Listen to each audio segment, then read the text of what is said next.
Bienvenidos, ¿cómo están? Hoy te voy a hablar del dinero y de la historia del dinero.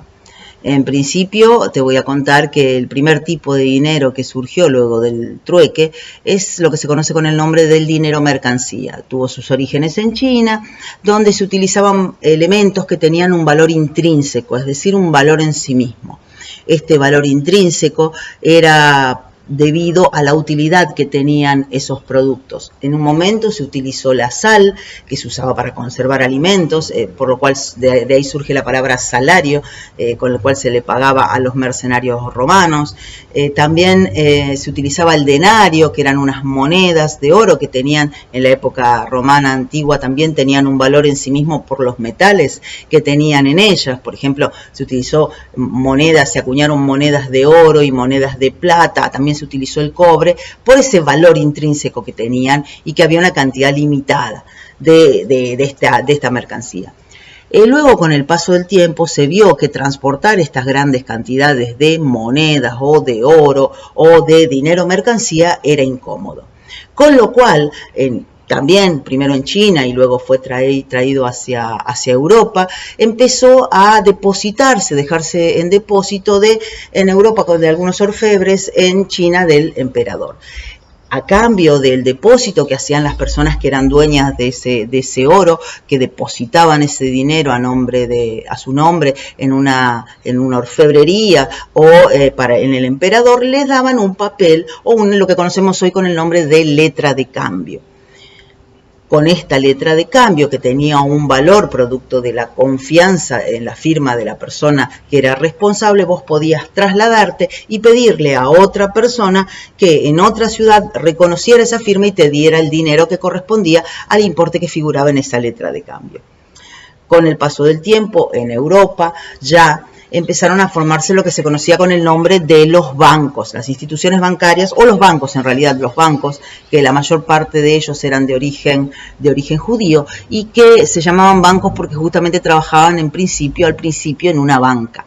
Las personas que recibían en depósito este oro y plata de los terceros se dieron cuenta con el tiempo que no todo el mundo retiraba el dinero, con lo cual empezaron hasta a prestarlo y a cobrar algún interés por ese préstamo. Con esto empiezan los bancos tal cual nosotros los conocemos. Esta letra de cambio empezó a ser transaccionable, es decir, a tener un valor producto de que las personas lo reconocían y se daban cuenta que había un oro detrás de ello, por lo cual era mucho más fácil comerciar con un papel que comerciar con el oro físico, trasladando de un lado al otro con el riesgo que traía esto. Aparece de esta manera esto, lo que se conoce con el nombre del dinero fiduciario, que venía del latín confianza. ¿Por qué? Porque en realidad vos estabas entregando tu servicio, tu trabajo o un determinado producto a cambio de un papel en el cual confiabas. El tema es que al ver el negocio que había en mantener depositado este dinero de terceros y cobrar intereses por un dinero que no era tuyo, sino que era de terceros, empezó a aumentar la cantidad de personas que querían dedicarse a eso, con las consecuentes estafas de parte de algunos inescrupulosos que habían utilizado y habían entrado dentro del negocio bancario. Es por ello que luego de una crisis que hubo en la zona de Suecia en 1600 aproximadamente, decide, luego de una quiebra, de la quiebra del banco más importante de Suecia, que era privado en ese momento, decide el Parlamento sueco en 1688 crear el primer banco central. ¿Qué característica tenía el Banco Central? Principalmente estaba respaldado por el Estado sueco, por el rey sueco del momento.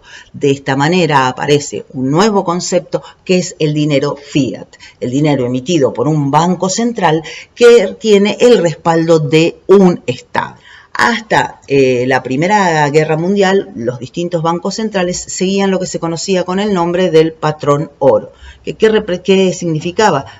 Que la cantidad de dinero que estaba emitido correspondía a la cantidad de oro que tenía cada banco central en sus bóvedas a su cuidado. Esto funcionó hasta la Primera Guerra Mundial, un poquito después, donde ya los estados, producto de una crisis económica que ya se veía venir, empezaron a emitir más moneda, más papel, que el papel que realmente tenían en el Banco Central de cada uno de los estados, con lo cual decidieron abandonar el patrón oro. Surge allí la Primera y la Segunda Guerra Mundial. Luego de la Segunda Guerra Mundial, en 1944, se hace un reacomodamiento del sistema financiero y del sistema del dinero. En Bretton Woods, los norteamericanos se comprometen a mantener una relación de la cantidad de dólares emitidos con respecto al oro que tuvieran en reserva de $35 cada onza de oro. Es decir, que ellos iban a emitir $35 por onza de oro que tuvieran en sus reservas. Hecho este compromiso, se aseguraron los norteamericanos de esta manera la demanda constante de dinero.